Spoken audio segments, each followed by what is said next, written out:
Hello everyone, welcome back to Riley Talks, where my name is Riley and I like to talk. The roommates are abuzz tonight. Everyone's watching the Grammys, things are getting crazy, so excuse any noises, but you know, I love them, so what can you do? Okay, so I know in the last video I posted I said I was gonna talk about Psych, but I'm still on the last season and I gotta take things a little bit slow because I'm mourning the fact that I'm almost done with the show. So that will probably be out soon, but I just need a minute to process that loss for me because I've spent a lot of hours watching that show in the past couple of months, and to give it up is going to emotionally rattle me and put me in a dark place. So that will be coming soon, but for now I wanted to talk about a concept. Oh, a concept, that's interesting. What's a concept? Well, funny you should ask. Let's do a little backstory here. So a few months ago I started watching Seinfeld, which I know I was late on the train to watch Seinfeld, and everyone says, oh, it's top 10 sitcom, you have to watch it, like it's a classic. And of course I was reluctant. I was like, don't tell me what to do, like I think it's too out of date for me, I'm not gonna really get it. But then I watched it and oh, I did get it and I loved it. And Kramer's kind of my ideal man after the show, I found out. Like I love him down, but that's irrelevant to my point that I'm currently trying to make in a very roundabout way. The character from that show that really sparked this conversation is Elaine. As a loud, self-proclaimed funny woman, I really do relate to Elaine's character a lot. She's opinionated, spunky, outspoken. I just love her down, okay? It's Lippman getting rid of me. It's okay. You can tell me. I won't say anything. I don't know anything. You don't know anything. You see, I don't know anything means that there's something to know. If you really didn't know anything, you would have said you're crazy. Oh, hi, Mr. Lippman. This isn't even mentioning her fashion taste, which I could do a whole other video on the fashion outfits of the different characters from Seinfeld because they all boots down, except Jerry. I'm so sorry, baby, you were not there. The rest of the characters really did quite a number and he really did not. But regardless, I just love Elaine through and through, her entire character, her outfits, her personality, she's great. However, while watching this show and I started entering the later seasons, I kind of realized Elaine was becoming this very angry, ridiculous character. Quit telling your stupid story about the stupid desert and just die already. Die! Elaine, you don't like the movie? I hate it! I'm going to hell! I was getting kind of mad about it. I was like, oh, what's up? Why is she acting such a fool? Because the Elaine I know would never do that. She would never be such a fool because she is a little bit ridiculous, but at the end of the day, she's always within reason. Like, she's always within reason. She just felt so flat and like she's this outlandish character all of a sudden that really wasn't based in reality. And a lot of this I attribute to Larry David leaving the writing of Seinfeld to produce other projects, and the fact that Jerry Seinfeld just isn't as good of a writer. No shade on my boy, but shade, okay? And I was kind of mad about this, but then I started thinking, you know what, like, this is not just a Seinfeld issue. I know so many good characters that I love from TV shows that over time became these weird versions of themselves that really strayed far from the original point of the character. I realized that this is actually a pretty well-known concept.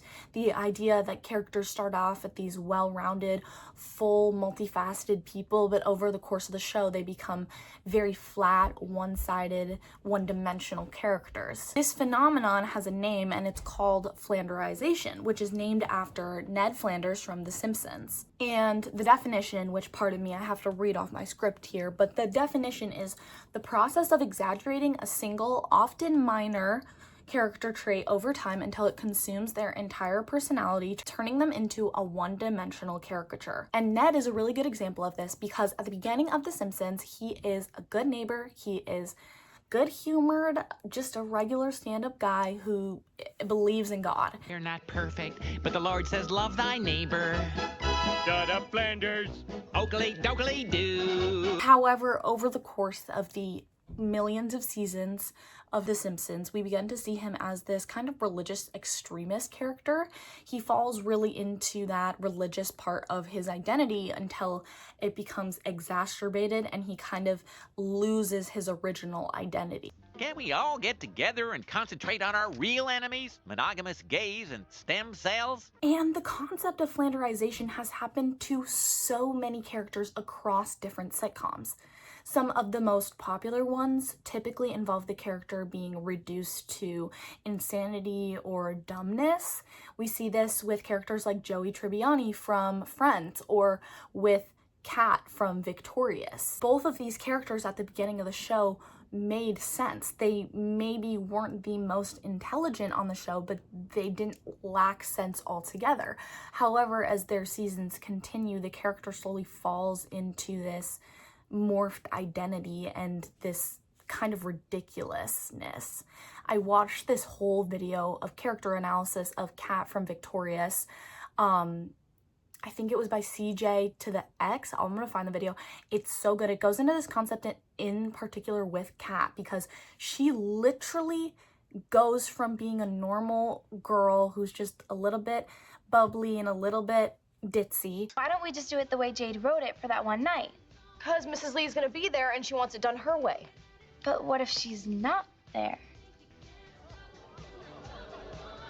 To genuinely being so nonsensical and crazed that it's kind of a question of her sanity. What are you doing here? You said you wanted to work on our project. At your house, not here. Whatever, let's just go in. No, you can't. And this process happens to one of my all-time favorite shows, which is Community. And if you've watched Community, you probably know I'm talking about Britta Perry here. And I loved Britta's character at the beginning of Community. She kind of felt exactly like the girl you either were or knew in some sort of high school or college or workplace setting. She's an activist that easily sells her values, believes that she upholds this strong moral hierarchy, but quickly fails to see nuance, and she's unable to admit when she falls out of touch with reality of the situation. Is just having a rough time because her friend's in prison. I went to her Facebook page. It says she was tear gassed and possibly beaten.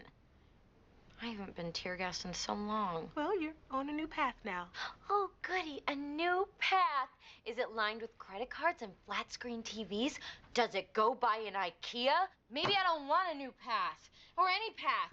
Maybe my path is a warpath. And I loved this because this character is so real. I have been this character. I know people who have been this character where you have these strong moral beliefs and you want to be a good person and help push the world towards a greater place, but you're kind of missing the concept of reality in that and how reality can kind of shift and change these conceptual beliefs. One of my favorite bits from her is the I'm from New York bit, where her pull whenever she has to describe what gives her that hierarchy, why she is so worldly and knowledgeable about these different aspects of life, is because she lived in New York, which of course we later find out like her parents help support her through this. Like she's struggling, but also like not really. She's a wealthy white woman who has a landing net and a support system. Like, all right, girl, wrap it up. But this is a really realistic character, and I loved it because she was so easy to laugh at and enjoy because it was very based in reality, and I thought she was a very unexplored character type, and I thought it was perfect for a community college setting. But as the show goes on, she kind of falls into this nonsensical, dumb character where she's kind of known for constantly messing up, and the cast kind of uses her name. They call it Brittaing, or you Britta'd, whenever you do something that's just like a massive fail. And by this point in time, her arguments are stupid, and she just kind of throws woke at the wall, and whatever kind of lands she goes with. Say Susan B. Anthony, not Sophie B. Hawkins. Britta for the whoops! Didn't you have a cat named Susan B. Anthony? How'd you manage to Britta that? I didn't Britta anything. I meant Sophie B. Hawkins. Really? Your plan was to throw a dance honoring the singer of Damn, I Wish I Was Your Lover. I'm not saying this version of her character is bad by any means. I still think she's funny. I still think she makes a good addition to the cast. However, I do think she lacks depth at this point, and she kind of falls off and loses her development. And I do understand a lot of this was attributed to the writer of Britta leaving the show, and none of the other writers were really able to kind of lock in her character and identify what the original writer was trying to do with her. I understand that. But I think her and Jeff completely lost their dynamic because in the beginning, they were very polar opposites, but they both stood on the same ground. It was a very evenly split upper hand where they were fighting from typically opposite moral viewpoints, but none was inherently better or more logical than the other. They both had flaws in their arguments, and they both had to come to the conclusion that the other person might not be so wrong. And I liked this a lot because it pushed character development. I thought they had a really fun character dynamic. I'll set it up. What? I feel bad for him. Plus, I just yelled at him. You yelled at me too. Oh, did I hurt your feelings, pointy face? Wow. Wow. As the show went on, she loses this ground as she becomes kind of this idiot character who doesn't really have a valid argument to stand on. And then we see the fall of her and Jeff's dynamic, and that's why we see her and Troy's relationship introduced, even though Troy is this much younger, sillier, fun character. And in the beginning, him and Britta really would have nothing in common romantically. But by this point in the show, I guess it works. Believe me, dating Britta, you'll know too much too soon, soon enough. What does Britta have to do with this? Well, she's a modern woman with experienced tastes. I think it's nice you two are dating. I only hope she doesn't make you feel pressured. Pressure to what? To fulfill her expectations. Expectations of what? Never mind. Unsatisfied with what? I don't even want to talk about the romances on that show because as much as I love it, not a single romance was good besides maybe the professor with Jeff for a little bit there. Besides that, it was all kind of a mess. Maybe I'm too critical of her and characters who are victims of flanderization, but I like TV and I love good TV, so I want what I watch to have quality characters. I think it's really important for writers of shows to pay attention and really focus on the values of their characters, because in a lot of sitcoms, it's the characters that make the show, not the plot. And when you start to lose these values and characters that the audience loves and engages with because you're trying to find these easy writing paths and you're trying to rely on these quick bits that the character relates to, and you think, oh, this one characteristic people think is funny, let's really, really push that, let's make that a thing, and you ruin the sanctity of the character in its whole. And that is really upsetting as a viewer. And this happens a lot, and I'm tired of it.